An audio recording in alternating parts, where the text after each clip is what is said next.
আর কাম নাই, আর কাম নাই। শেষ ঠিকানার কারিগর মনু মিয়া আর নেই। ৩,০০০ মানুষের কবর খুঁড়ে এবার নিজেই ঘুমিয়ে পড়লেন চিরঘুমে। সারা জীবন কাটিয়েছেন অন্যের শেষ ঠিকানার জন্য মাটি খুঁড়ে। আজ সেই মানুষটির কবর খুঁড়লেন অন্যেরা।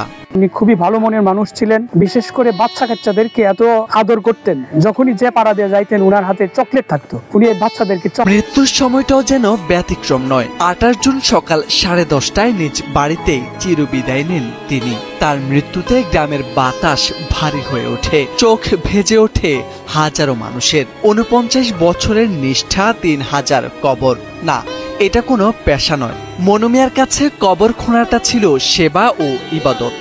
আমাদের জন্য খুব দুঃখের বিষয়, শেষ ঠিকানার কারিগর আজ উনি নিজেই শেষ ঠিকানায় চলে গেছেন। কবর খোঁড়ার এই কাজে তিনি কোনোদিন পারিশ্রমিক নেননি। হাঁটু পর্যন্ত কাদা মেখে দুপুরের রোদে বা রাতের অন্ধকারে তিনি ছুটে গেছেন শুধু একটাই কারণে, মৃত মানুষের শেষ ঠিকানাটা যেন ঠিকঠাক মতো হয়।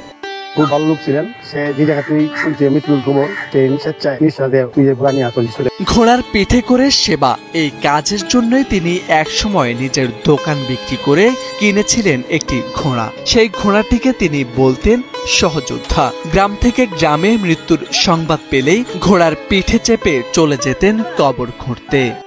আমার আদর ভালো মানুষ আছে। কিশোরগঞ্জের ইটনা উপজেলার আলগাপাড়া গ্রামের বাসিন্দা মনু মিয়া নিজ বাড়িতেই শেষ নিঃশ্বাস ত্যাগ করেন। এখনো তার বাড়িতে রাখা নিজের সহযোদ্ধা সেই ঘোড়াটি। স্থানীয়রা জানান, বেশ কিছুদিন ধরে তিনি অসুস্থ ছিলেন। তখন তার ঘোড়াটি দুর্বৃত্তরা হত্যা করে। পরে এক অভিনেতা তাকে একটি নতুন ঘোড়া কিনে দেয়।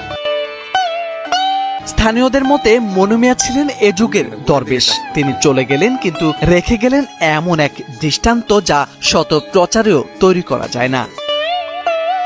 শেষ ঠিকানার কারিগর এভাবে নিজেই ঘুমিয়ে পড়লেন নিজেরই বানানো ঠিকানায়। কখনোই সামনে আসেননি, প্রচারেও থাকেননি, তবুও হাজারো মৃত মানুষের পাশে পাশে গড়ে তুলেছেন এমন এক জীবন্ত ইতিহাস। সেই ইতিহাস মনু মিয়াকে বাঁচিয়ে রাখবে মানুষের মনে। সময়ের কলম, নিউজ ডেস্ক।